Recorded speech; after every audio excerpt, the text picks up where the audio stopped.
All right, let's bring in Deputy Chief of Staff for Policy and Homeland Security Advisor, Stephen Miller. Great to see you this evening, Stephen. Happy Festivus. You're obviously feeling pretty good about things right now. You all have delivered more in the past 11 months than any president I've ever seen in my decades of covering Washington.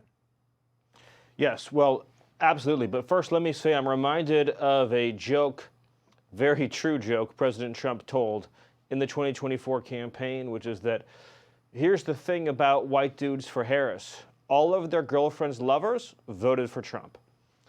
And, you know, you called him a former white dude for Harris. You might as well just called him a former dude. Because once he made the decision to become a white dude for Harris, he surrendered his man card for life, and he's never getting it back. So I think that's about all we can say about him.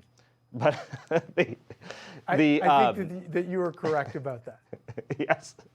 But the last 11 months have been the most successful 11 months in the history of the American presidency. Think about what President Trump inherited and what we have today. We just got a blockbuster 4.3% economic growth report for Q3, for the third quarter today, smashing expectations, fueled by rising consumer demand, and here's the key word, American exports. Our whole lives, all we've had are imports. Imports from Asia, imports from Mexico, imports from Canada.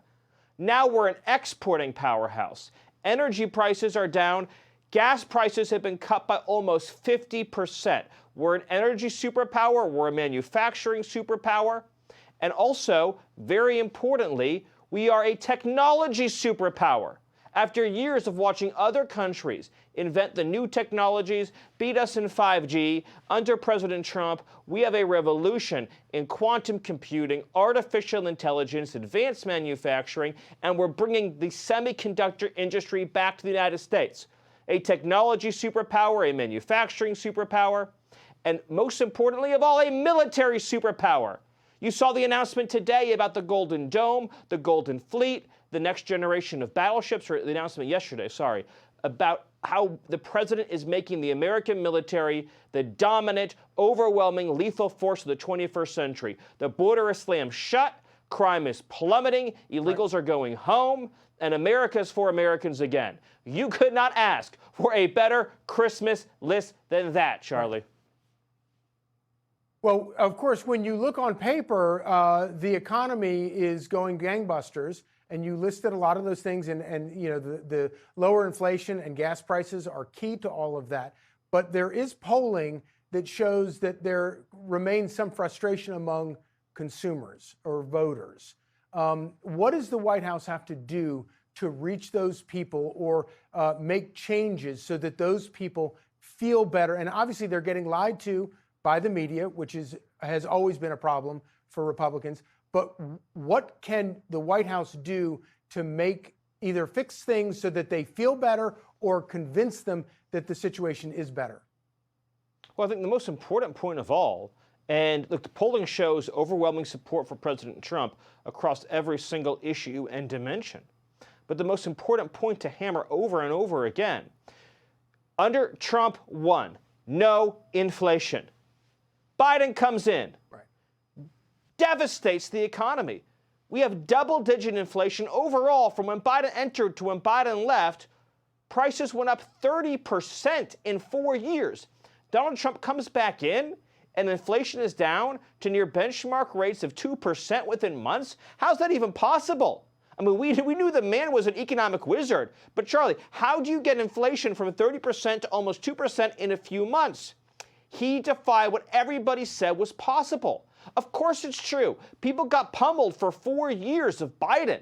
In every way that a human being can be pummeled, we lived through it for 4 years.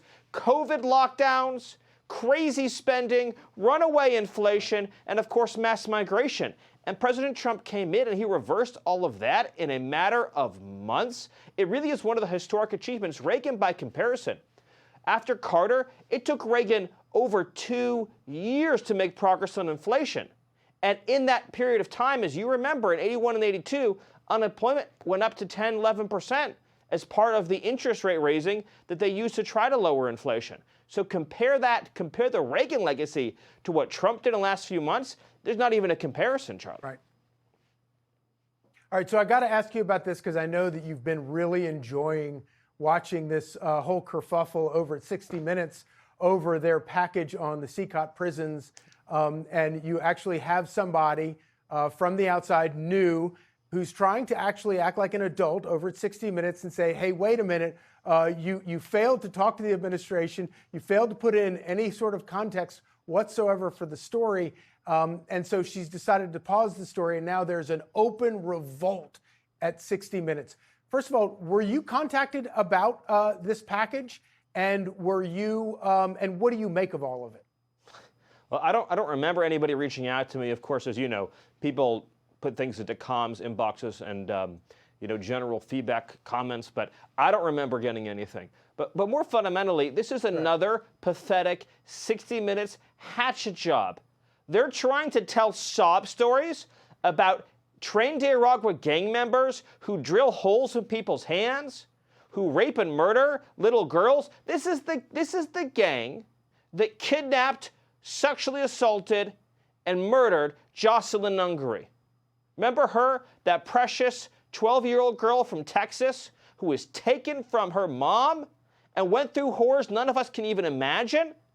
And you have these 60-minute producers who are living in comfort and security in their West End condos trying to make us feel sympathetic for these monsters? Have you seen the tattoos, the face tattoos, the body tattoos on these killers? Would one 60 Minutes producer or writer agree to spend 30 minutes? I'll make a deal. We will pick someone at random that we sent to CCOT, just a random lottery drawing, and they will spend one day overnight in your apartment. Who was taking that deal at 60 Minutes? Nobody. Because they know that these are monsters who got exactly what they deserved. Because under President Trump, we are not going to let little girls get raped and murdered anymore. And every one of those producers at 60 Minutes engaged in this revolt, fire them. Clean house, fire them. That's what I say, Charlie. And yet somehow they're the compassionate ones and you're the mean ones. But we're glad you're the mean ones and getting the job done. Very much appreciated. Stephen Miller, Merry Christmas and Happy New Year. Merry Christmas. Hey, Sean Hannity here. Hey, click here to subscribe to Fox News YouTube page and catch our hottest interviews and most compelling analysis. You will not get it anywhere else.